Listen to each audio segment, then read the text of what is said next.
Hello and welcome to the Marketing Mix.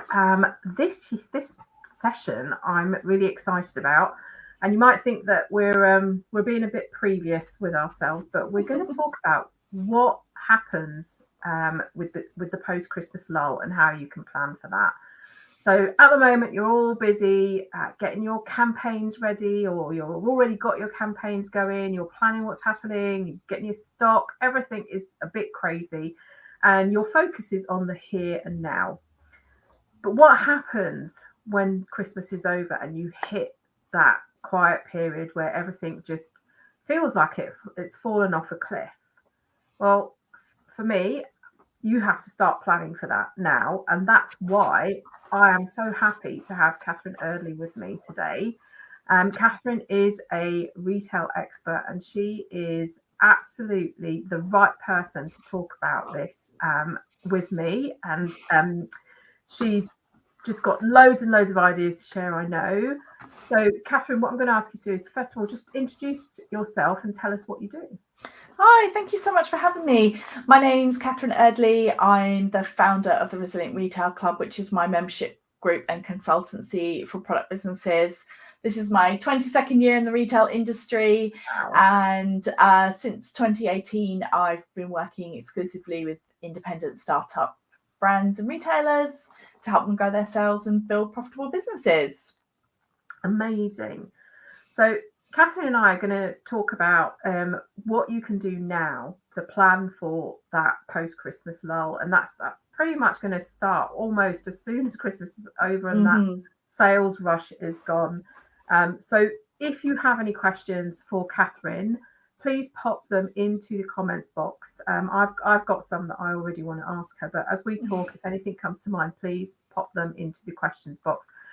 Lisa is watching. I know she's on a train, so I hope she manages to stay with us this whole time. Thanks for joining us. So first of all, Catherine, it's not even December yet. So why is it so important? I've said they should start planning now, but why is it so important to start thinking about that post-Christmas period now?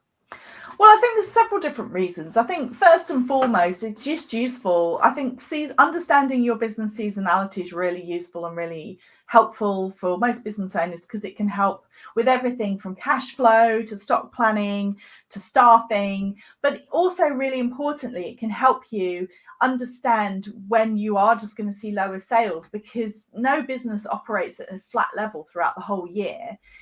There are dips, and if you know that they're coming and you can prepare yourself mentally as well as on all the other fronts practically, then you can make much better use of those quieter times strategically in your business instead of spending all of that time worrying and fretting and just being incredibly stressed out thinking, why are there no sales here? So I think that that's in itself is just a really valuable lesson that all business owners, it can take time, you need to learn it over a number of years sometimes to really understand the ups and the downs, but then also just to be kind of okay with them and understand that just because it's quiet in January doesn't mean it will be quiet forever.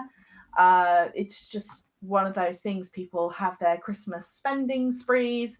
And then often, you do see some product areas do well in January, but there is definitely a lull. So be prepared and then think about how you can use that time usefully. And so how can businesses do that? You've talked about stock and you've talked about preparing yourself mentally. Have you got any practical tips that you can give people? Yeah, in retail, we always refer to this period as snapback. So basically, we'd call it the Christmas snapback because during Christmas, often, especially if you're a product business, but also for services as well, you're often operating at slightly outside normal boundaries. So you may have changed your website, you may have changed your marketing strategy, you may have changed your descriptions on your website, your photography even. If you've got a physical space, you may have decorated it or rearranged it or basically kind of made adjustments for Christmas. So one of the very practical things that you can do is a bit of a spring clean, check all of your supplies, check what position you're in after the Christmas rush, do all of those jobs that you maybe didn't have time for because you were busy, and also just kind of go through the business and prepare it again for business as normal. So if you've got seasonal banners, even big businesses do this, but when you get to January and you click on a website and it's got like, last posting dates before Christmas on it, it looks a bit messy and untidy. So from a very practical standpoint, you could just do that sort of spring cleaning, check everything, get it all reset to how it was pre-Christmas, and then start thinking about moving forward. Amazing. And I know for me, I'm a service business, and December really slows down for me, and things don't pick up again until the middle of January. So I use that time to clean my email list. Yeah. Have a look at who hasn't opened an email for the whole of the year and give them a little nudge and say, do you still want to receive these emails? And I plan my marketing for the next year. So I do an overall kind of like a big sort of, what do I want to achieve? What turnover am I targeting next year?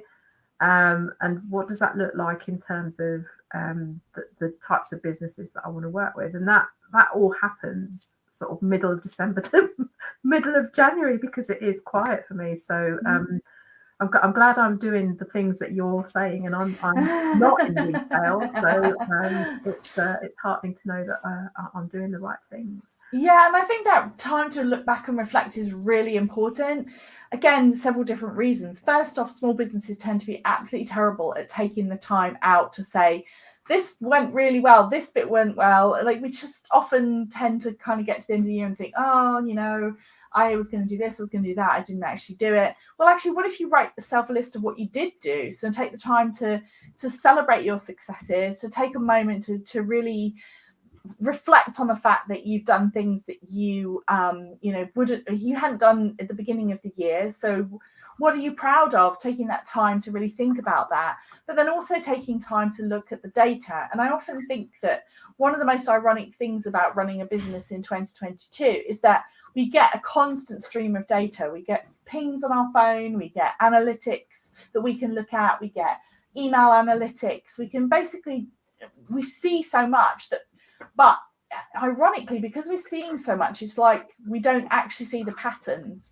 And one of the beautiful things about a quiet time of year is you can then take time out to look back and say, not just how much did I sell on that day, but how much did I sell last year? What did it look like month by month? Like, what were my best products across the whole year, or my best services across the whole year? Which sales channels were generating the most money for me? Which marketing activities was I doing that were the most effective? Where was I actually getting return on my investment? Yeah. All of those things are really useful things to do during that quiet time. And also, if you have had a Christmas peak, and again, not all businesses do, but a lot of businesses will have had a Christmas peak, take some time to reflect specifically on that peak period. What went well and added value? What did not go well and you want to change next time? Something as simple as that can be really helpful and beneficial, and help you kind of get in the right frame of mind, ready to go and think forward into 2023. I mean, all of this is it's almost like you and I planned this. Start talking, because honestly, these are all the things that I say, and I have to say I'm guilty of not taking enough time to really look at the things that did go well, and just giving myself a little pat on the back. I'm too quick to focus on the things that haven't gone well. Yeah. But yeah, it's really worth writing down.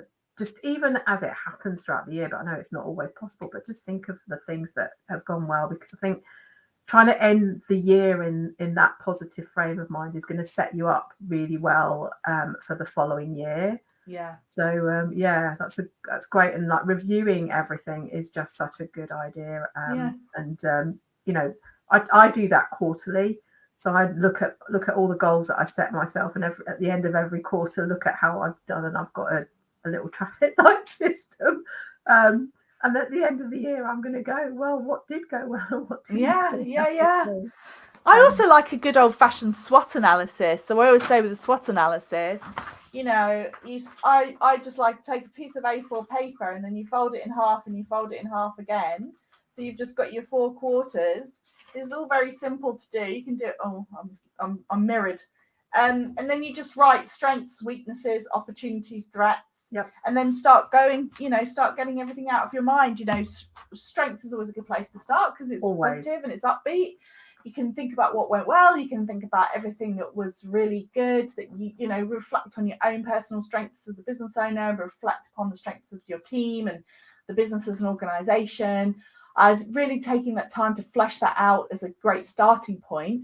Weaknesses, I think, also I prefer to call them, areas of development, because you don't want to be, it's not about a stick to beat yourself with. It's about what could have done better, what skills, what resources, what support did I need in the business that I didn't have. Though all of those things are really helpful to then reflect on, because often when it comes to opportunities, very often your opportunities are really linked into your areas of development. So what opportunities do you have as a business owner? Well, if you know for a fact that you've really dropped the ball on email marketing, for example, and that's an area of development for your business, well, that's an opportunity for next year. So it's taking those and turning them into ideas for opportunities. And then the threats, I always call these the 4 a.m. thoughts. So, okay, in the back of your head, like, what are you worrying about? Well, get it down on paper, because it's better to have it on paper and written down in front of you. And then you can decide, of these, what can I control? And therefore I'm going to put things in place. And what can I not control and outside my sphere of influence? And therefore, what am I going to, what am I just going to have to park? Absolutely. I think that's a great idea. And I think if people are watching do one thing, I think that's a really great thing to do, because that, like you said, the weaknesses, you're not looking at beating yourself up about that. You're looking at what can I do next year to move those from that quadrant to the strength quadrant. And when you look at it that way, then you can put a plan in place and have steps that that look at maybe personal development, or other types of learning, or maybe it's just as simple as I need to prioritize this. I know I need to do it. I know how to do it, but I don't give it enough attention. So just even booking slots in your calendar with yourself to do something. So it's definitely looking at it with a sort of more kind of, how can I improve these things, rather than I'm really rubbish at this. Yes. So I've got Graham has just asked about his business. So he's got 3 businesses. He's not on the high street, so he's a little bit off the high street, and he sells locally. But is there something more that he could be doing to get people into the shop and buying, and maybe onto his website? Yeah, well, it's a great question. I mean, I think there's a few different things, Graham. So I think first off, email list. If you've got any email lists, then really super targeted offers directly to them can be quite effective. I mean, the number one most effective way to clear stock is discounting, as always. So you will, I would say, it's always interesting walking that fine line between looking at your profitability and looking at your stock holding. And obviously we would like to maximize our profitability, but there does come a point, and it sounds like you're at that point, where it's just about, you've got to get those stock levels down in order to make space. And I think what people often don't realize about excess stock as well, and this may be your experience, is that it doesn't just take up money, it takes up space, and it takes up mental capacity as well. So it's actually quite a mental drain to have extra stock kicking around. So I would start with a straightforward discounting, and making sure that you're publicizing it and pushing it out to your email list, talking to them about the fact that you've got a sale, talking to them about maybe giving them, maybe they're the only people who see, or they're the first people to see the offers, to really incentivize people to get on your email list, and maybe even tell people we're going to be doing offers for our email list, so get on there. Then you can be focused on pushing the stock through there. Also in store, it's always a balance again when you're trying to discount and clear through stock. Then you can have it controlled, so you can have a sale area where you're putting your items in, and then you're replenishing them as they sell through, so it doesn't feel like too much of the store is being taken over by discount. Or you go the other way and you do what the big retailers do, which is that they they even really make a big stink about it, and it's, you know, floor to ceiling window signs saying sale, which they just push it as hard as they can for a short period of time because they just want to clear through and then they want to get on with it. In terms of other ways to sell, you touched on eBay. I mean, that is definitely something that a lot of big retailers, to be honest, have eBay stores that you may not even ever know comes from the retailer, because they deliberately want to have a clearance channel that is out of the kind of public eye, if you like. So a lot of them will, the real kind of stock that they've not been able to clear through, they may put it onto eBay. eBay customers want a bargain. So again, if you're doing that route, then you definitely have to be discounting. And then there is an element to which people do quite like things like secret sales, or like, you know, mystery boxes, bundles that you'll say, okay, it's like £100 worth of stock for £30, £40, whatever it is. And then that I've seen a lot of people clear excess stock that way too. And whether that's in your store, on your website, or through eBay, but just this idea of kind of like, you don't know what you're going to get. People quite like that surprise. There usually has to be an element of discount again, but just thinking of ways that you can make it an event, make it something that you're really shouting about to help you clear through. That kind of sort of is a similar question that Lisa was asking. No, she's on the train, so she sent me her question in advance. But are there any other more kind of innovative ways to clear through that unsold stock that you want to share? Is there anything else that comes to mind? Well, I mean, I don't know about innovative so much. I mean, I think just a really well-run sale is often the best way of doing it. And a well-run sale means, as I said, you're clearly identifying what you want to hit. You are hitting it hard. You're almost accepting, you're putting it in a different category in your mind from there. I'm no longer about trying to get the value back out of this stock. I'm literally just trying to liquidate my cash, which is very important. It's a really important part of a business, you know, running a business. And then but with a really well-run sale, you may change your messaging each week. So that it may start off saying 50% off, and then it may go to additional lines added or further discounts. And the way that a big retailer clears stock is they start off with this sale, they hit something with a discount, and then they review it every single week. So fun tip, if you ever want to get the best deal on a sale from a bbig retailer, is go to their stores on a Tuesday, because on a Monday, the teams review all the sale prices, determine which ones get hit again, and then the store send them out to the store staff by the end of the day on Monday for them to get onto the floor for Tuesday. So like the new wave of discounts are usually on a Tuesday. I love that. I'm going to try that. But I'm going to try and get in a shop on a Tuesday and see if that happens. See what happens, yeah. Because what they do is they take it once and then they just commit to clearing it. And we always used to have a saying, everything has a price. So you just hit it again, and then it goes to 60%, you know, up to 60% off. And then, you know, you just have to keep basically the stuff that isn't moving, you have to hit lower. And then you might get to the point where you're doing price pointing. So it's like all gifts £5 and under in the sale now, or this kind of thing, you know. So they sort of, it's about committing that you're going to keep discounting till it goes.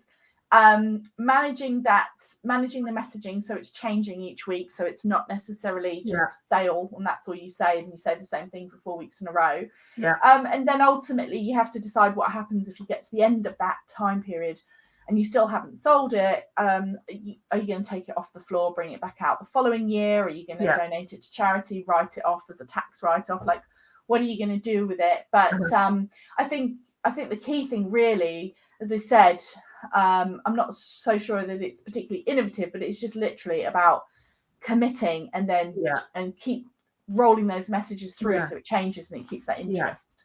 And that's the thing that's kind of really struck a chord with me is that bit is not that dissimilar to creating a marketing campaign, because what you're doing is you're telling people something and then you're telling them another thing about that thing, and it just carries on, and it's you know, maybe a month's worth of solid communication to help people understand what it is that you want them to do. So if this is sales stock, you're going to have a campaign that sits behind it that helps people understand this stuff is on sale. It's not going to be around forever.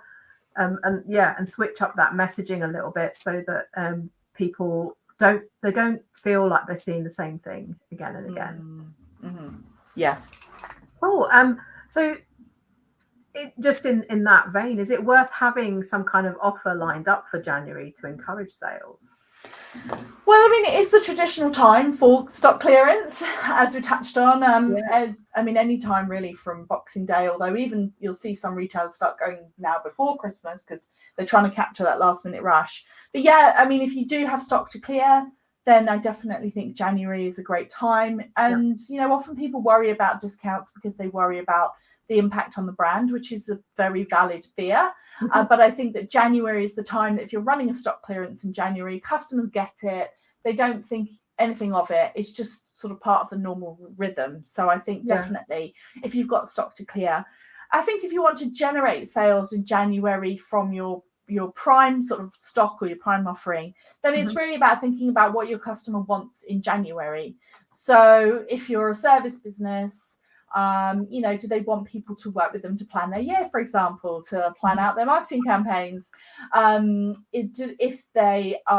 you're in the well-being sector at all, then there's that whole new year, new you type messaging that always really resonates. And of course, you see like big spikes in the gym going and all the rest of it. So that very much that health and wellness will be able to put together some kind of message for January.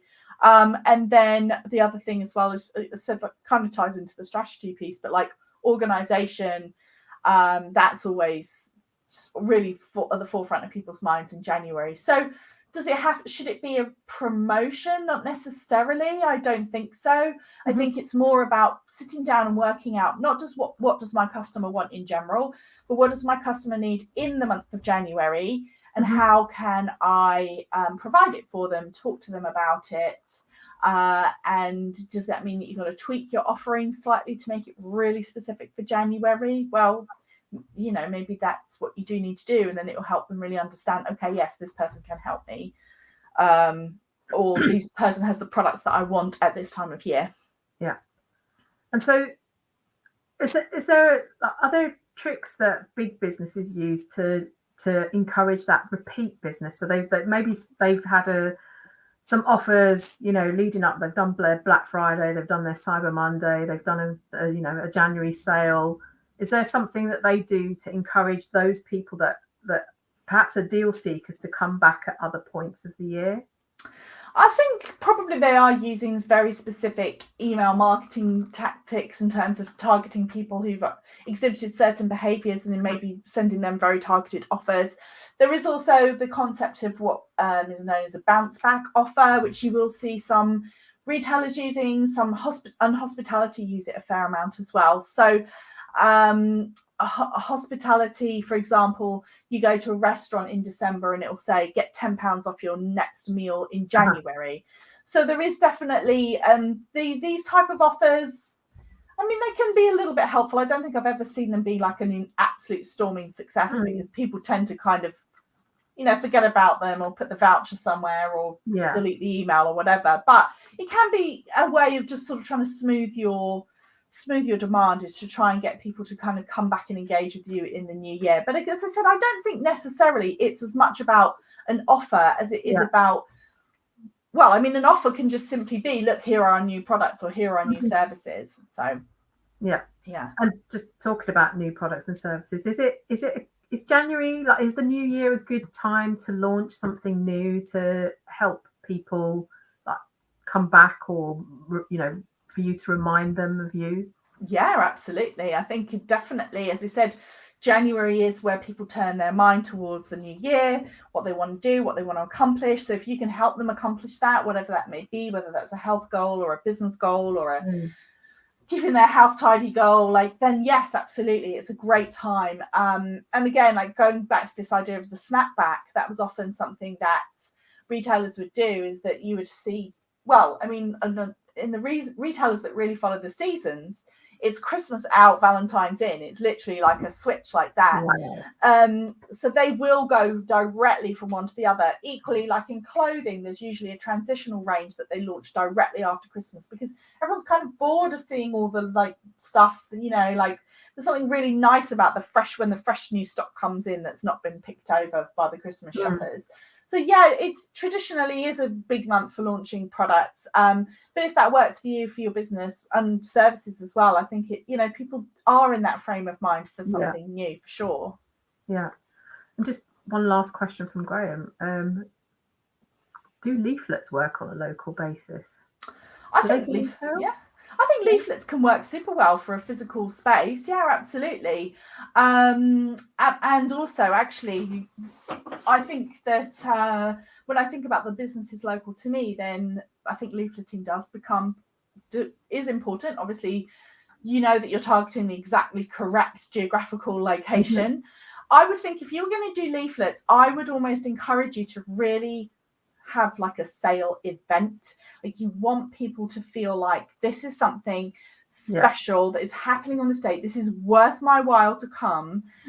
If this is not an offer that I'm going to be able to get just at any old time, but really that idea of an event, shopping retail as an event, people like this idea of it's like a short-term thing. So if you were going to do leaflets, I would suggest that you wanted to do it in collaboration with trying to clear some stock, I would really think about, do you have a day or a weekend or something where you're like, this is our sale weekend, come here, like special preview maybe on the Friday night for your email customers, but Saturday, Sunday, come, and you're going to have, this from X price, this from X price, this from X price, and really make it like something that's people will actually put in their calendar.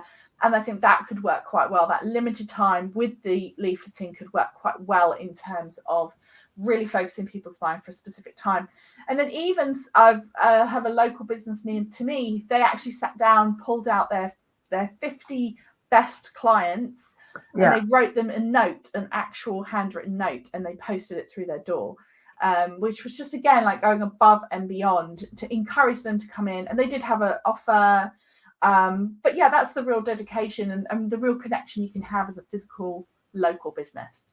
And just for me, it's the connection that you can have as a small business. Yeah, absolutely.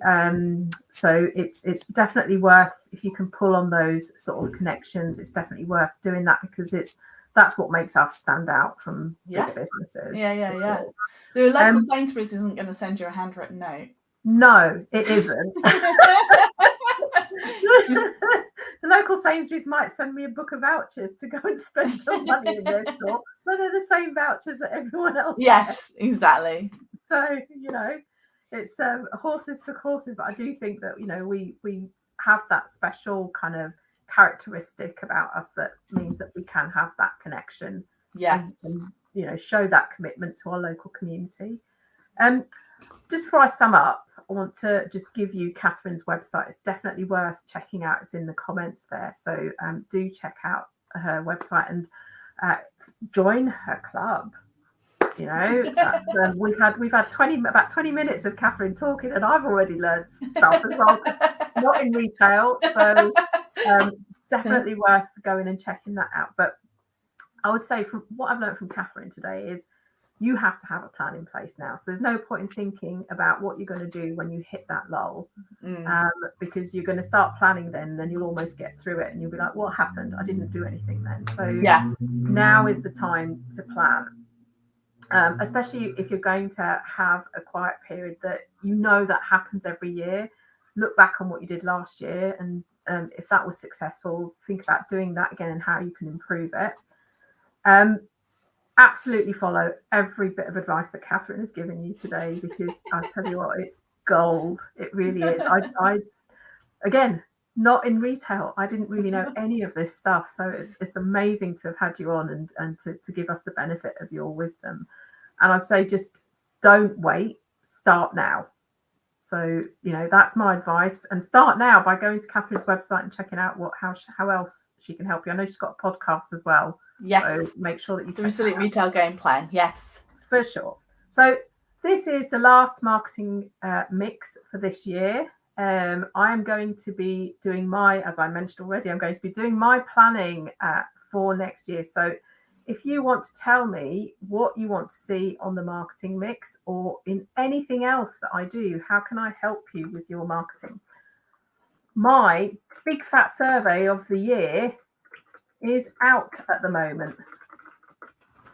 I'm going to just type this in before I talk because I can't type and talk at the same time.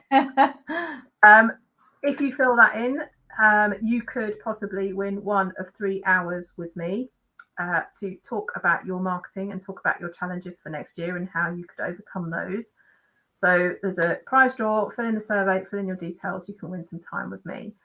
And if that's not enough, I also have a webinar coming up. So this webinar is all about how you can get your ducks in a row for your marketing for next year, and what you can do to find new and repeat business. So do sign up for that. It's free. And that's on the 14th of December. So it's been lovely having you here today, Catherine. Thank you so much. Thank you so much for having me. In 20 minutes, I've learned so much. And I shall be passing on tips if I talk to anybody in retail or otherwise. But thank you so much. If you want to watch this back, you can watch it back in any of the places that you're watching live now. So if you want to go back over some of Catherine's tips, do go and do that. And I will see you in the new year. Take care. Bye. Bye.